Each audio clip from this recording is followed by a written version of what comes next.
Netherfield living room, and Mr. Wickham was among the stems of red grapes gathered there. Suspicions of his presence never reached him. The confidence of the contract no longer confirms which of these memories will not surprise him. He holds special care, and the supernatural soul is ready to conquer what is left in his heart, waiting for him to come out of its power. Available at night. But soon there was a strong suspicion of his deliberate release of Mr. Darcy should entertain Beanleys to call the police. No, all the truth about his absence was told to his friend Denny, Lydia, who asked openly, and he told them that it was Wickham's turn to enter the city centre. At work yesterday, but never returned. He added, and smiled, I think his business will not stop now, if he does not want to run away from here. This part of his intelligence, though Lydia had never heard of it, was taken by Elizabeth, and, as he assured her, Darcy would not have been easily answered for Wickham's presence, because it was right as his first guess. The first thing I wanted to hear. He was immediately embarrassed, but failed to respond politely to the polite requests received immediately. The presence, the patience of Darcy hurt Wickham. He decided to talk to her, and started making jokes that he would not talk to Mr. Beanley, who was blind and so ignored him. Elizabeth was no joke, and though all his hopes were dashed through the night, he could not stay long in spirit. She told Charlotte Lucas about all the pain, that she had not appeared for a week, and soon she freely changed the actions of her cousin, and she gave her advice. But the first two dances had problems. It was death. Bamboo Collins, shy and polite, apologises on his behalf, and inadvertently walks away, embarrassing and grieving a partner who disagrees with the dance they can perform. Release time was a joy to behold. He danced next to the policeman, and got tired of talking about Wickham, and we heard that he loved everyone. After the dance he returned to Charlotte Lucas, talking to her, when suddenly Mr. Darcy found her shocked by the request. If he did not know what he was doing, he agreed. From there he went off to bathe in his foolishness. Charlotte tries to argue. I have to say he was very confident. Hold on to the sky, that's awful. Find someone who will admit to hating you. Don't do that to me. As the dance progressed, and when Darcy tried to arrest her, Charlotte did not warn her about spells. She was not a timid man, and she left her love for Wickham that she would not appear in public many times. Elizabeth did not answer, then sat down in her chair and was surprised by the shadow that allowed her to stand in front of Mr. Darcy. I read about the appearance of the neighbours. The same surprise in the eyes. They stood still for a moment without speaking, and they began to think that their piece would continue with two dances, and at first they were determined that they would not like it. Until he thought it was a great punishment for his friend to make him talk. He saw a little dance. He replied, and was silent again. After a while he spoke to her again, saying, "It is time to speak, Mr. Darcy. I mentioned the dance floor, and you have to say nothing about the size of the room or the number of couples." He smiled, assuring her that whatever he wanted to say should be said. "I'm fine. This answer will help you now. Maybe I've realised that private balls are much better than people, but now we can keep quiet." "Did you mention the law when you dance?" "Sometimes. Someone has to talk a little, you know. It would be amazing to keep quiet for half an hour. But in order to help others, the conversation needs to be well planned, so that they don't talk as much as they can." He didn't answer, and kept quiet until he left the dance, asking if he and his sister had been to Meryton's all the time. His answer was good, and because he could not resist the temptation, he added, "If we meet tomorrow, we will meet now." The results are immediate. The deep hauteur's shadow spread throughout his writings, but he never said a word. He and Elizabeth, regretting his weakness, could not continue. Mr. Wickham has been blessed with the best ways to make friends with him, even if he can't. I don't know, Darcy said firmly.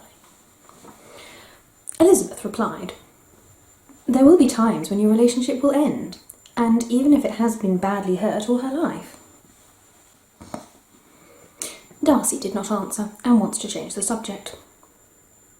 Suddenly, Sir William Lucas appeared beside them, signifying the passing of the net into the room. But when they saw Mr. Darcy, made a bow and arrow to thank him for dancing with his friend.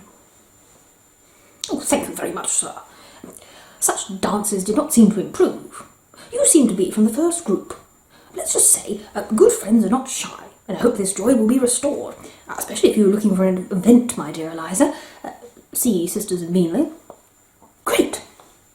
I encourage Mr. Darcy, but do not leave, my lord. Thank you for stopping me from talking to this girl, whose bright eyes encouraged me. Darcy did not hear the last part of the story, but the conversation of Sir William and his friend seemed to have a profound effect on him, and his eyes met with a terrifying response to Bingley and Jane, who were dancing. Soon he looked at his friend and said, Sir William's separation, I forgot what we were talking about. I don't think we talked about it. Mr. William could not interrupt the two men in the room without speaking to him much. We tried 2 or 3 chapters, but failed, and I don't know what we will talk about later. What do you think of those books? He did it with a smile. Books? Oh, no, I'm sure we didn't read the same thing. Oh, no problem. I apologise for thinking so. But in that case, there will be no contradiction. We can compare our different views. No, I can't talk about the toy book. My head is always full of something. You always live in this place, don't you? He said hesitantly. Yes, always, he replied, not knowing what to say, for the thought grew until he suddenly shouted, I remember hearing it! Say, Mr. Darcy, never forgive. Your hatred is never appreciated. I am, he said, in a loud voice. And don't let yourself be blinded by pomegranates. I can't believe it. Especially for those who haven't changed their minds yet, to make a good impression for the first time. What question can I ask? Just describe your position, he said, trying to control the force of gravity. I'm trying to do better. And what has it accomplished? He shook his head. I didn't do well. I heard different stories because I was shocked by this. I hope, he replied loudly, that this evidence may be different from the one I have, and I hope Mrs. Bennet does not show my appearance now for some reason of fear, that they also do not show your interest in you. But if I don't make myself like you now, I have no other chance. I will never take away your happiness, he often replied. He said nothing more, went down another dance, and parted quietly, and each party was unhappy, or different, because in Darcy's womb there was a strong feeling that he could not tolerate, that immediately received forgiveness, and that made everyone angry on the other side. As soon as they parted, Mrs. Bingley approached him, and in public humiliation came. That's why, Mrs. Eliza, I'm so glad for George Wickham. Your brother has spoken to me, asked me thousands of questions, and I know that this young man forgot to tell you, among other things, that he was Wickham's first son, the late Mr. Servant. But I advise you, as a friend, not to give any wonderful encouragement to all his statements. Like Mr. Torture of Darcy, complete lie, because instead he was kind to her. Even though he insulted Mr. George Wickham, was even Wickham. Darcy. I don't know the details, but I know for a fact that it was not Mr. Darcy's fault, that he had not heard George Wickham mentioned. And although my brother thought he could not avoid this, he did not lodge a complaint. He was very happy. His coming to Earth was a tragedy, and I wonder how it was accomplished. I'm sorry, Eliza, for finding your favourite case, but to his children hope would not be good. It's her case and where she came from too, said Elizabeth angrily. But I heard you dismissed him as the son of Mr. Darcy's boss, and I'm sure he told me. Sorry, Bingley replied, laughing and clapping. I'm sorry I made a mess. It happened with love. Silly woman, as Elizabeth said in her heart. You are wrong, you thought I would have been lured to a little bit. I have seen nothing here but your ignorance and anger, Mr. Darcy. He quickly called his older sister, who did a test on both of them. Jane greeted him with a beautiful, clear smile, noticing how satisfied he was at the evening parties. He felt, and soon Wickham was asked to hate his enemies, and all this before Jane expected a better way of finding happiness. I want to know, she said, not smiling like her sister. Who knows about Mr. Wickham? But you may be involved in the romantic idea of a third party. Then you can confirm my apology. No, Jane replied. I have not forgotten him, but I have not told you. Sir Bingley did not know his whole history, and did not know what circumstances had brought it about. Mr. Darcy insulted Mr. Darcy, but it proved to be a good manners, fairness and respect. Wickham's sister was not a good young man. I was afraid he did not show respect, and he should lose Mr. Darcy's. Dad, doesn't Bingley know Wickham himself? No, he didn't see her until yesterday morning in Meryton. This is the story I got from Darcy. I'm satisfied. But what about life? Oh, he didn't remember how things were, even though we had heard about it many times at Mr. Darcy's, but he believed we had left him alone. I have no doubt about Mr. Bingley's courtesy, Elizabeth said politely, but you have to forgive me for just relying on hope. Bingley defended his friend, but because he doesn't know much about the subject, and he knows it from a friend, choose I can continue to think about those two guys as I've done before. He changed his mind to fit everyone, and there was no difference of opinion. Elizabeth listened carefully to the strange hope, and Jane and the Lord humbled themselves. Bingley and said he did his best to build his self-confidence. Working with Mr. Bingley himself, Elizabeth went to Miss Lucas, when he asked for the happiness of his last unanswered friend, Sir. Before Collins got to them, I enthusiastically said he should take advantage of using it.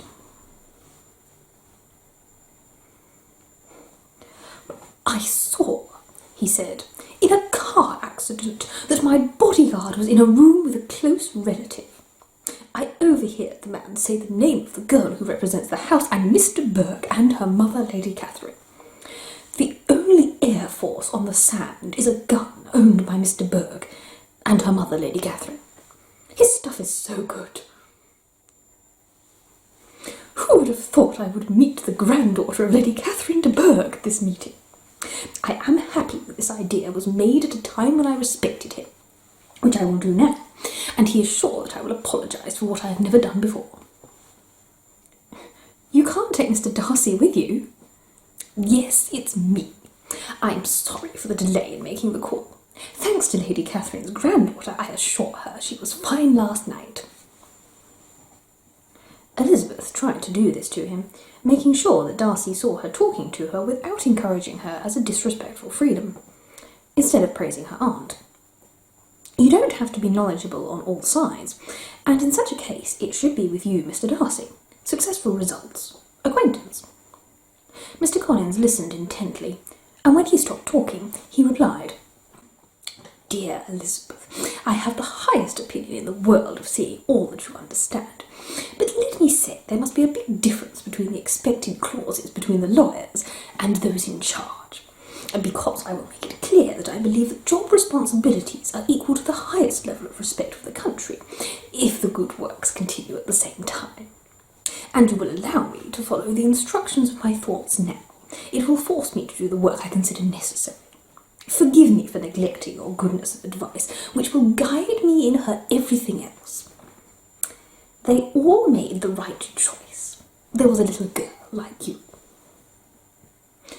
With a small bow, he went to fight Mr. Darcy. Embraced by his progress, was amazed at what had been said. He was in front of his cousin with a strong bow, and although his voice was inaudible, he felt as if he had heard everything, and he saw in his mouth the words Patience, Hunsford, and Lady Catherine de Bourgh. Released this morning, he talked to his father, and he got well. Mr. Darcy looked at him in amazement, and finally Mr. Collins needed time to speak, responding to culture with great care. However, he did not give up. Collins speaks again, as Mr. Darcy then gave his second sermon, and when he finished shooting at him, he went to the other side. The controversy returned immediately. Collins went to Elizabeth. "I have no reason, I confirm you," he said. "I'm not happy, I confessed. Darcy seems to like it. She answered me politely, even thanking Catherine for knowing her and showing her kindness in the wrong way. This is a very good idea. Overall, I am very happy for it." Elizabeth no longer wanted to follow her. She looked at her sister, and Mr. Bingley is perfect, and the train of thought aligned with her thoughts, which made her as happy as Jane. She saw him thinking that in that house it was possible for the family to give true love, and she felt able, in these circumstances, to try to look like their Bingley sisters. Her mother's thoughts, which she could clearly see, were distorted, and she decided not to come near him, so that he could not hear her. While eating it, he realised that it was his evil deed, and she was very ashamed to see her mother talking to this man, Lady Lucas, who was open, not expecting Jane to marry Mr. Bingley. This is soon interesting news, and Mrs. Bennet seems to be speeding up advertising the best game. His first source of satisfaction was his beautiful young man, who lived just 2 miles away. It is also good to think about how much the two sisters love Jane, and we are sure that they want to talk as much as possible. In addition, he promised his young daughter, as Jane's marriage would be handed over to some rich man. In the end, the best part of life is bringing her unmarried children to take care of her sister, so that they will never be reunited with their lover. You must have a good time, because in such a case, manners. But no one looked down on Mrs. Bennet to find comfort at home at any time in their lives. He concludes by wanting Lady Lucas the same opportunity, although he has a firm promise that there is no chance. Elizabeth's attempts to read her mother's voice were in vain, though she was forced to declare her allegiance with a whistle. Because, to him, he felt immovable, he heard the manager of Mr. Darcy, who was always confronted. He was tempted only by his foolish mother. "What do you mean to me, Darcy, to pray that I may be afraid of him? I hope we don't have to work on how to make him say anything he doesn't want to hear." "Because of the weather, madam. Don't talk too much. Why do you blame Mr. Darcy? You don't thank your colleague for doing this." Nothing he says matters. His mother also expressed it. Elizabeth was angry and came back with shame and anxiety. He did not hesitate to pay attention to Mr. Darcy, though all the facts reassured him, for although he did not look at his mother all the time, he knew that he had the same interest. His attitude changed slightly from anger and danger. However, I conclude that Mrs. Bennet said nothing more, and Mrs. Luke, who had long complained of pleasant changes which she could not distribute, was always affected by the flu and the chickens. Elizabeth is waking up now. But soon peace came, for at the end of the meal there was a story of singing, and Mary nearly died, being deceived, forcing this industry. Since many important things happened peacefully, he did everything he could to avoid feeling sorry for himself, but in vain. Mary did not understand. There was a time when he was happy to put on the concert. He started his song. Elizabeth's eyes just stared with great sorrow, and she saw how she had become another Temple with the anxiety of the end. Mary, in the middle of the Thanksgiving table, found hope of recovery after a 5-minute start. Mary's rule is flawed. His voice was weak, and it affected his speech. Elizabeth was disappointed. She watched Jane, how they treated her, but Jane just kept quiet and talked to Bingley.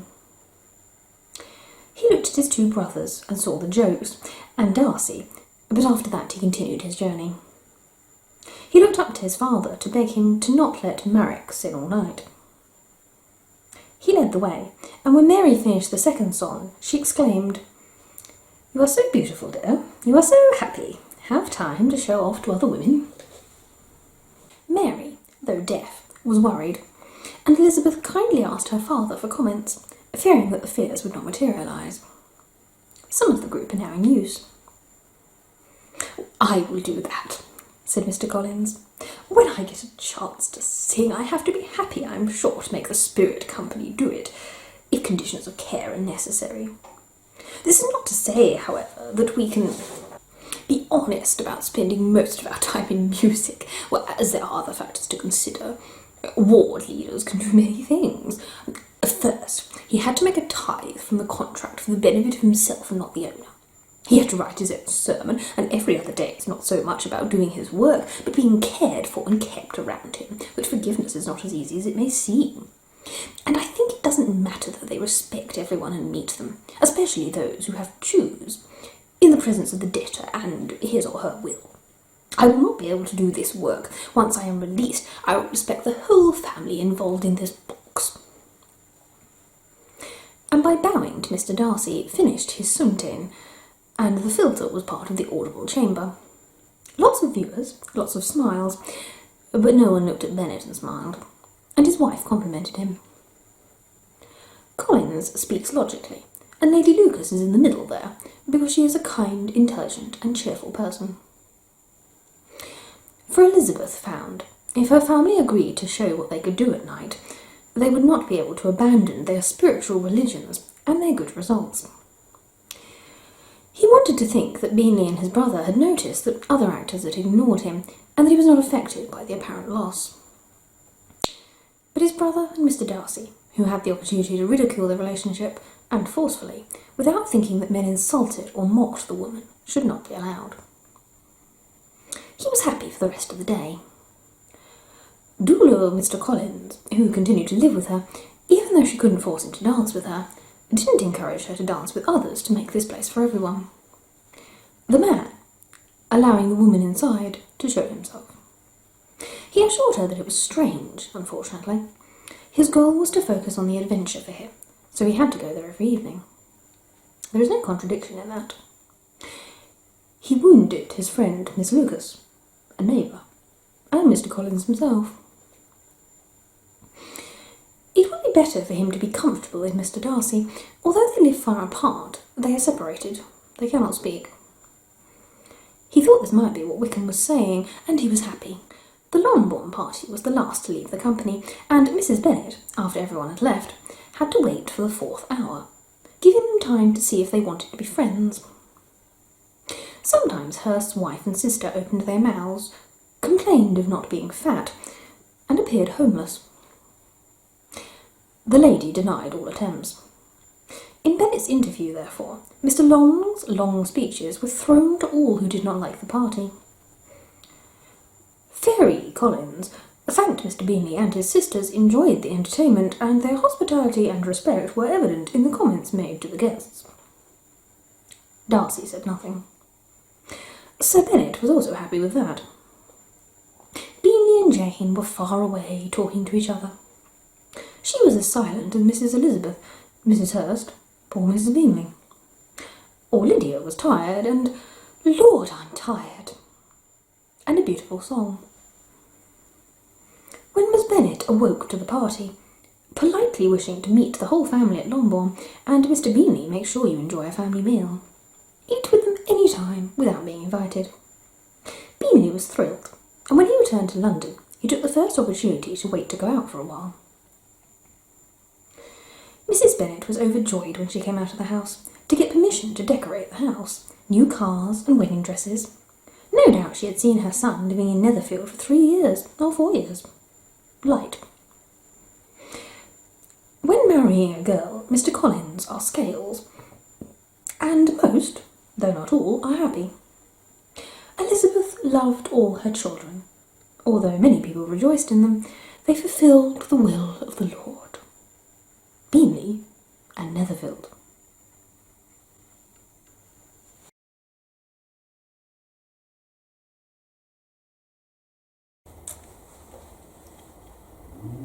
Until next week.